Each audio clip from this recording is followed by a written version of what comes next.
Hello বন্ধুরা, আমার চ্যানেলে সবাইকে আরও একবার ওয়েলকাম জানিয়ে আজকে আবারও একটি নতুন ভিডিও নিয়ে হাজির হয়ে গেলাম।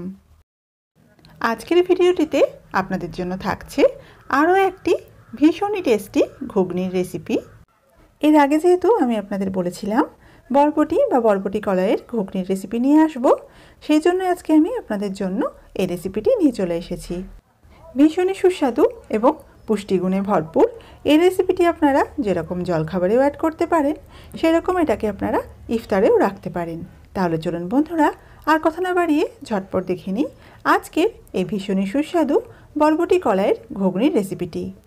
বরবটির ঘুগনি বা বরবটি কলাইয়ের ঘুগনি বানানোর জন্য এখানে নিয়ে নিয়েছি বরবটি, যেটাকে ভালো করে ধুয়ে পরিষ্কার করে নেওয়ার পর এটাকে সারা রাত জলে ভিজিয়ে রেখেছিলাম।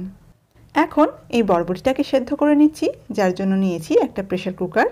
আর প্রেসার কুকারের মধ্যে এই সমস্ত বরবটিগুলো আমি দিয়ে দিচ্ছি। এখানে ঘুগনিটাকে একটু ঘন করার জন্য এর মধ্যে দিয়ে দিচ্ছি ডুমো করে কেটে নেওয়া আলু, আর দিয়ে দিচ্ছি অর্ধেকটা মতো কোচানো পেঁয়াজ। এরই সাথে এর মধ্যে দিয়ে দিচ্ছি তেজপাতা, আর দিচ্ছি কিছু গুঁড়ো মশলা। গুঁড়ো মশলাগুলোর মধ্যে আমি এখানে নিয়েছি নুন, হলুদ, শুকনো লঙ্কার গুঁড়ো, জিরে গুঁড়ো, আর নিয়েছি ধনে গুঁড়ো। আর সব শেষে এর মধ্যে দিয়ে দিলাম অল্প একটু সর্ষের তেল।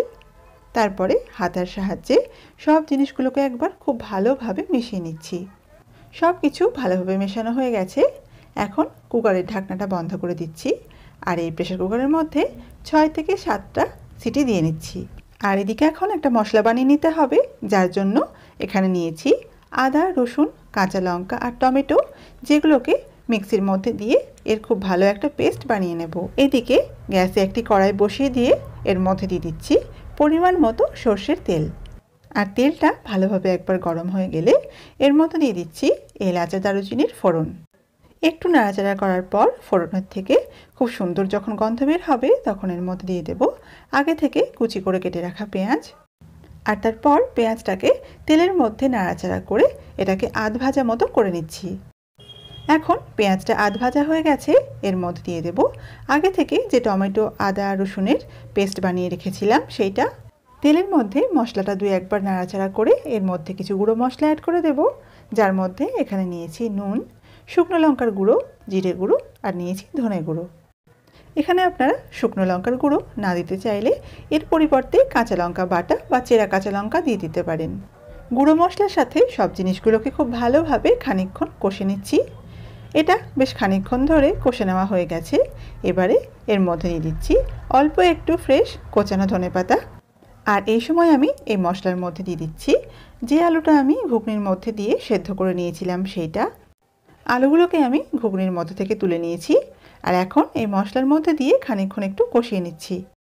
আর এই আলু কষানোর সময় যদি তলা থেকে ধরে আসে, তাহলে এর মধ্যে অল্প অল্প করে জল দিয়ে এটাকে কষিয়ে নিতে হবে।